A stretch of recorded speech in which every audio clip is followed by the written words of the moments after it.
नमस्कार दोस्तों मैं ज्योतिष का श्रीवास्तव ज्योतिष के इस कार्यक्रम में आपका स्वागत करता हूं। दोस्तों, ज्योतिष अध्ययन के सेशन में जब भी मेरे मित्रों से अपनी बात हुई तो उन्होंने ये कहा कि सर आप कुछ वीडियोस भी बनाएं तो वो उनको काफ़ी मदद करेगा।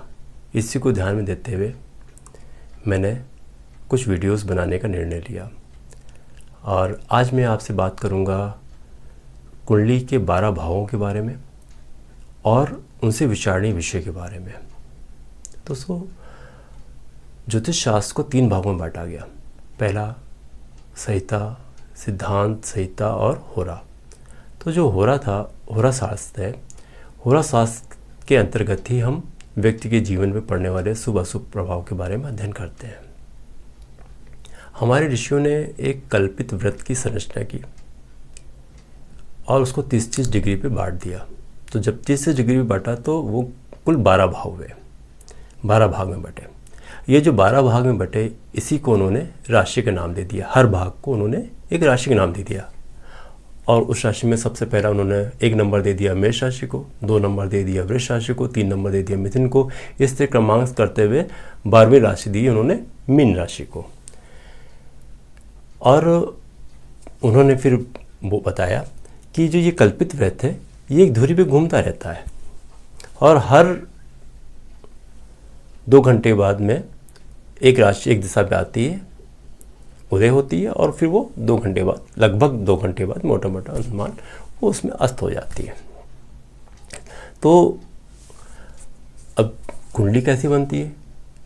तो उसका सीधा सा जो सिस्टम था वो क्या था कि पूरब की तरफ, जैसे हर राशि जो है जब कल्पित व्रत घूम रहा है, 24 घंटे पे घूम रहा है, तो वो पूरब की तरफ जब बच्चे का जन्म हुआ और उस समय जो भी राशि उस समय उदय हो रही होगी पूरब की तरफ, वही उसका क्या हो गया, लग्न हो गया। मान लीजिए मेष राशि उदय हो रही तो मेष राशि का क्रमांक 1 हो गया, तो हम लग्न में 1 लिख देते हैं। 1 से लेकर के फिर वो 12 राशि हम क्रमांक में डाल देते हैं। या मान लीजिए कि वो वृष राशि उस समय उदय हो रही थी जब बच्चे का जन्म हुआ पूरब की तरफ, तो हम लग्न में क्या लिख देंगे, 2 लिख देंगे।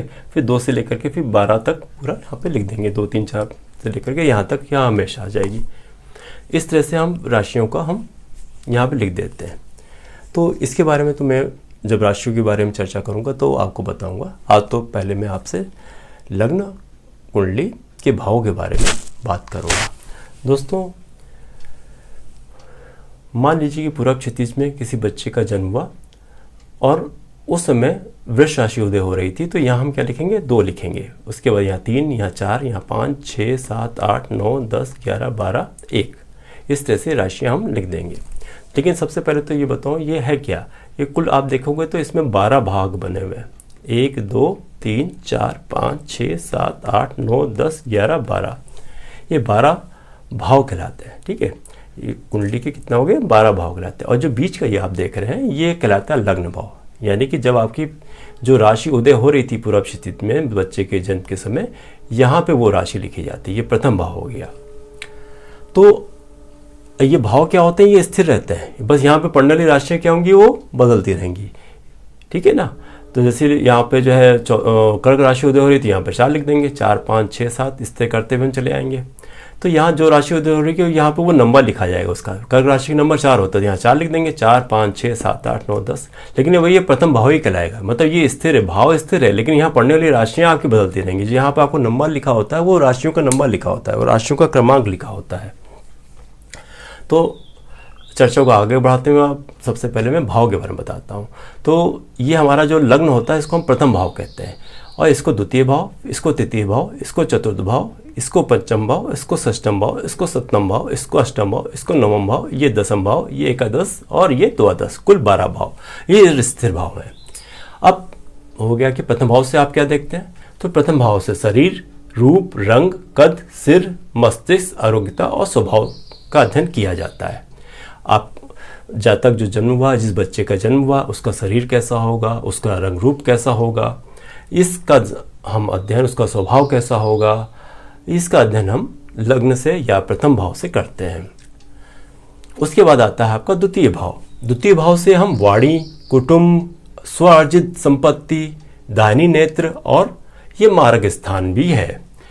दोस्तों इससे द्वितीय भाव से आपका वाणी कैसी होगी व्यक्ति की, उसका कुटुंब कैसा होगा, उसके स्वार्जित संपत्ति कितना होगा, उसके पास में संचित धन कितना होगा। उसके लिए मैं आपको बता दूं कि ये हमारा आजीविका भाव होता है और ये होता है लाभ भाव। लाभ भाव मीन्स आपने कितना कमा रहे हैं, आप कमाने के बाद में आप कुछ खर्च भी करेंगे, खर्च करने के बाद में आपने बचाया क्या, वो हम देखते हैं द्वितीय भाव से। ठीक है, तो ये द्वितीय भाव हो गया आपका संचित धन का। फिर आता है तृतीय भाव। तृतीय भाव है पराक्रम, छोटे भाई बहन, नौकर, छोटी यात्राएं और हमारे शरीर के कान, गला और कंधे का प्रतिनिधित्व करता है तृतीय भाव। तृतीय भाव पराक्रम का भाव है। व्यक्ति में अगर पराक्रम है तो वो विशेष उन्नति करेगा, उसके छोटे भाई बहनों को भी उसको सुख मिलेगा। तो तृतीय भाव अगर अच्छा है तो अक्सर ऐसे लोग बड़े बड़े जोखिम के कार्य करने से नहीं सकते हैं, उनमें सफलता भी खूब हासिल करते हैं। और साथ ही साथ में ऐसे लोग सेना में, पुलिस डिपार्टमेंट में बड़ा नाम रोशन करते हैं। तो तृतीय भाव का बड़ा महत्व है हमारी ज़िंदगी में, इसका बलवान होना। लेकिन उसके बाद में आता है फिर चतुर्थ भाव। चतुर्थ भाव से क्या देखते हैं, माता, घर, वाहन, सुख, इष्ट मित्र और हमारे शरीर के फेफड़े और हृदय का अध्ययन हम चतुर्थ भाव से करते हैं। माता का सुख कैसा रहेगा, वाहन का सुख कैसा रहेगा, हमारे इष्ट मित्रों का हमारे जीवन में क्या रोल रहेगा, उनका क्या योगदान रहेगा, ये सारा कुछ हम चतुर्थ भाव से अध्ययन करते हैं। फिर आता है पंचम भाव। पंचम भाव से हम देखते हैं संतान का, अपना ज्ञान का, विद्या का भाव कहलाता है ये, प्रबंध क्षमता, एडमिनिस्ट्रेशन, ठीक है, गर्व का, मंद सिद्धि का पंचम भाव। और फिर उदर यानी कि पेट का जो ऊपरी भाग है उसको, जिगर को, ये हम पंचम भाव से देखते हैं। सब ये पंचम भाव व्यक्ति का संतान का भी भाव है और विद्या अध्ययन का भी भाव है। इस पे बहुत, अगर इस पे अच्छे ग्रहों की दशा का, इस पे अच्छे ग्रहों की युक्ति है, अच्छे ग्रहों की दृष्टि है, शुभ ग्रहों की दृष्टि है, तो बच्चे का जो ज्ञान है, उसका विद्या है, उसकी बहुत अच्छी होगी। और साथ ही साथ में जब उसकी वैवाहिक जीवन शुरू हो जाएगा तो उसको संतान का भी सुख अच्छा मिलेगा। ठीक है, उसके बाद आता है षष्ठम भाव। षष्ठम भाव ज़्यादातर तो इसको हम लोग, एक जो पॉपुलर नाम है वो रोग भाव के नाम से नाम है, लेकिन इससे बहुत सी चीज़ें देखी जाती हैं। तो षष्ठम भाव से हम लोग देखते हैं क्या क्या चीज़ है, रोग देखते हैं, शत्रु, मामा का सुख देखते हैं, ऋण, प्रतियोगी परीक्षाएं जो हैं उसके बारे में भी हम षष्ठम भाव से देखते हैं। और साथ ही साथ में षष्ठम भाव हमारे जो पेट का, उदर का निचला भाग है, उसका भी अध्ययन हम षष्ठम भाव से करते हैं। आंतों का अध्ययन हम षष्ठम भाव से देखते हैं। आंतों से होने वाले रोग वगैरह का अध्ययन जो है वो हम षष्ठम भाव से करते हैं। ठीक है, षष्ठम भाव रोग के साथ साथ में हमने आपको बताया शत्रु का है कि हमारे शत्रु कैसे होंगे, उनसे हमारे हम उन पर हावी हो पाएंगे कि वो हम पे हावी होंगे, ये सारी चीज़ें षष्ठम भाव से हम देख लेते हैं। मामा का सुख कैसा रहेगा, उसके बाद में आपका जो आप प्रतियोगी परीक्षा है उनमें आपका सफलता का औसत कैसा रहेगा। और साथ ही साथ में ये सेवा का भी भाव है। तो सेवा, सर्विस सेक्टर में जाने वालों के लिए, जो गवर्नमेंट जॉब में जाने वाले लोग जाना चाहते हैं, खासतौर से जो सर्विस करना चाहते हैं लोग, उनके लिए हमको षष्ठम भाव का विशेष उनको अध्ययन करना चाहिए। जब भी हम आजीविका भाव का अध्ययन करें, दसम भाव हमारा आजीविका भाव होता है, और जब आजीविका भाव का अध्ययन कर रहे हों और जो लोग किसी गवर्नमेंट जॉब में जाना चाहते हैं, किसी जॉब में जाना चाहते हैं, तो उनको षष्ठम भाव भी उनका जरूर अध्ययन करना चाहिए। क्योंकि षष्ठम भाव कैसा, अगर षष्ठम भाव अच्छा होगा तभी वो आजीविका सर्विस उनकी अच्छी चल पाएगी, अदरवाइज उनका उतना अच्छा सर्विस में रहेंगे। ठीक है, तो षष्ठम भाव के बाद में आता है सप्तम भाव। सप्तम भाव हमारा वैवाहिक जीवन के लिए देखते हैं और पार्टनरशिप के बिजनेस, साझेदारी के लिए, पत्नी का सुख। ये प्रथम मार्केज भी है हमारा, तो ये मारक भाव भी है ये। और मूत्रेंद्रिय, गुप्त रोग वगैरह का भी अध्ययन हम सप्तम भाव से करते हैं। हमारे वैवाहिक जीवन कैसा रहेगा, वैवाहिक जीवन के साथ ही साथ में हमें पत्नी का सुख वगैरह कैसा रहेगा, साथ ही हमारा जो है पार्टनरशिप में अगर हम कोई बिजनेस कर रहे हैं तो सप्तम भाव का अध्ययन करना चाहिए कि सप्तम भाव दसम भाव के जो ग्रह हैं उनका भी अध्ययन कीजिए। 21 ग्रह, कोई ग्रह को देख रहा है उसका भी अध्ययन किया जाता है। तो सप्तम भाव में अगर अच्छे ग्रह हैं, उनको अच्छे ग्रह को देख रहे हैं, युति यहाँ पर अच्छे ग्रहों की हो रही है, दसम भाव से इसी युति भी हो रही है, तो ऐसे लोग अगर बिजनेस करें पार्टनरशिप में तो सफलता हासिल करेंगे और अच्छी सफलता हासिल करेंगे। और उसके बाद आता है फिर अष्टम भाव। अष्टम भाव हमारा आयु भाव है, इससे हम आयु का निर्धारण करते हैं। उसके बाद में ससुराल से मिला हुआ धन भी हम इसी भाव से देखते हैं। और रिसर्च, आविष्कार, इसके लिए भी अष्टम भाव का बड़ा महत्वपूर्ण योगदान है, इसको जरूर देखते हैं। पुरातत्व, अचानक घटित घटनाएं, लाभ या हानि, असाध्य रोग, वाह्य जननांग, ये हम अष्टम भाव से देखते हैं। उसके बाद मित्रों आता है नवम भाव। नवम भाव भाग्य भाव, धर्म भाव के नाम से विख्यात है। तो यहाँ से हम क्या देखते हैं? भाग्योदय, उच्च विद्या, लंबी यात्राएं, तीर्थ यात्रा, पितृसुख, धर्म कम, जंघा और कूल्हे। हमारे शरीर के जो पार्ट हैं जंघा कूल्हे, इनका भी अध्ययन हम नवम भाव से करते हैं। इसमें होने वाली बीमारियां, इनसे होने वाली प्रॉब्लम, इनमें उसका अध्ययन हम नवम भाव से करते हैं।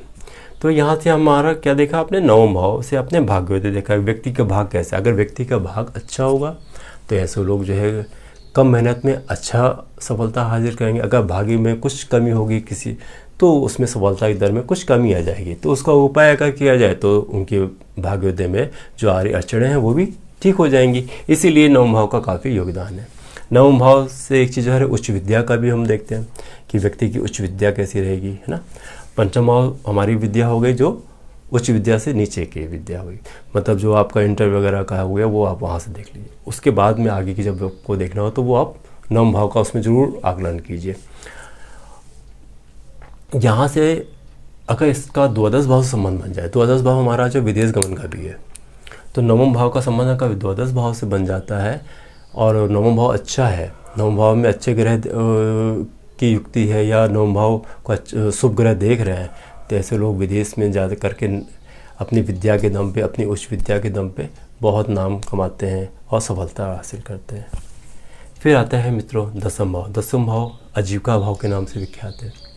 व्यक्ति की आजीविका कैसी रहेगी, इसे देखे जाने वाले विषय क्या क्या है? आजीविका, व्यापार, नौकरी, राज्य से मदद, प्रशासनिक कार्य, पिता का सुख, पिता और घुटना। तो प्रशासनिक कार्य में आपको मदद मिलेगी नहीं मिलेगी, प्रशासन से आपको मदद कैसी मिलेगी, वो आप दसम भाव से देख सकते हैं। आपकी आजीविका कैसी रहेगी, आप किस क्षेत्र में अगर जाएं तो वहाँ आपको ज़्यादा प्रसिद्धि मिले, इसके लिए आजीविका भाव का अध्ययन किया जाता है। इसके बाद में आजीविका भाव के बाद में आता है एकादश भाव, 11वां भाव। तो ये जो 11वां भाव है, यहाँ से क्या क्या देखते हैं मित्रों? यह एकादश भाव के नाम से कम लाभ भाव के नाम से ज़्यादा जाना जाता है। तो लाभ, आमदनी, इच्छाओं की पूर्ति, बड़े भाई बहन, घनिष्ठ मित्र और हमारे शरीर का बायां कान और पैर, ये सारी चीज़ें हम एकादश भाव से देखते हैं। तो बड़े भाई बहनों से हम का सुख कैसा है, वो एकादश भाव से विचार किया जाता है। हमारे सर्विस करने के बाद या व्यापार करने के बाद में जो भी आपको फ़ायदा होगा, वो एकादश भाव बताता है कि आपको उससे कुछ बचा पाएंगे नहीं बचेंगे, कि जितना बचाया वो खर्च हो गया उतना ही। वो एकादश भाव बताएगा कि आपको लाभ होगा। अब लाभ होने के बाद में फिर आपने बचाया कितना, वो दिमाग को आप जैसे उन्होंने बताया था कि संचित धन आपने यहाँ तो कमाया, कमाने के बाद में बचाया कितना, वो यहाँ से देखेंगे। यहाँ से कमाना है, लाभ यहाँ से देखेंगे, ठीक है। उसके बाद आता है द्वादश भाव। द्वादश भाव को हम व्यय भाव के नाम से भी जानते हैं। तो यहाँ से क्या देखते हैं? व्यय, परदेश गमन, जैसे भी आपको बताया था कि विदेश यात्रा के लिए ये प्रदेश देखते हैं हम। फिर आता है त्याग, कारागार, राजदंड, बाईं आँख हमारे शरीर का प्रतिनिधित्व करता है, ये 12वां भाव, और शयन सुख। तो 12वां भाव से एक तो हो गया, आप कोई कहता है मुझे फॉरेन में क्या मैं लाभ मुझे होगा फॉरेन जाने पे, तो आप 12वें भाव का अध्ययन करें, ठीक है। फिर यहाँ से आप कोई कहता है मुझे कुछ ज़्यादा आपके पास आता हो, कहता है मुझे नींद नहीं आती और बहुत डिप्रेशन में हूँ, तो उसको चंद्रमा वगैरह का तो देखेंगे। साथ में अगर कह रहा कि नींद नहीं आती है तो शयन सुख जरूर देखिए।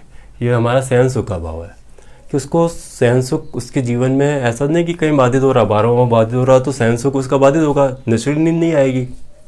फिर जाके उसको और कई चीज़ें की प्रॉब्लम, जब नींद नहीं आएगी तो डिप्रेशन में भी आ जाएगा। एक कारण डिप्रेशन में आ जाता है कभी कभी नींद ना आने का, आपस में रिवर्स हैं एक दूसरे के। लेकिन ये शयन सुख है, तो ये भाव अगर अच्छा होगा तो व्यक्ति को शयन सुख अच्छा मिलेगा। अगर ये भाव कहीं बाधित होगा तो उसके शयन सुख में कमी आएगी और उसके फिर उपचार करने पड़ेंगे। उसके जो से उपचार जो भी ग्रहों के द्वारा होंगे, उनके पूजा पाठ और दान वगैरह करा के किया जाता है। ये ग्रह, ये जो भाव है आपका, यहाँ से कारागार का विचार करते हैं कि व्यक्ति कभी कभी क्या होता है कि यहाँ पे मेलेफिक ग्रह आ जाए, शनि राहु वगैरह की युक्तियाँ हो जाए, तो यहाँ पे अक्सर ये देखा गया कि व्यक्ति बड़ा एकांत प्रिय हो जाता है। या तो एकांत प्रिय हो जाएगा या कभी कभी उसको ऐसा ब्लेम आ जाएंगे कि उसको जेल युग तक बना देता है। तो ऐसा लोगों को कारागार में भी जो है जाना पड़ा, इसीलिए मैंने यहाँ पे कारागार लिखा था कि यहाँ पे वो भी युग बन जाता है। तो दोस्तों ये आज मैंने 12 भाव, कुंडली के 12 भाव, उनके बारे में, विचारणीय विषय के बारे में आपको बताया। इसके बाद जो नया वाला वीडियो होगा उसमें मैं आपको बताऊंगा राशियों के बारे में कि इसमें पढ़ने वाली राशियाँ कैसे हैं और उनका स्वभाव कैसा है, फिर उनका विश्लेषण उसके बाद वाले वीडियो में बताऊंगा। ठीक है दोस्तों। अच्छा दोस्तों, फिर नमस्कार, नए वीडियो में आपसे मिलूँगा, तब तक मुझे इजाज़त दें। नमस्कार।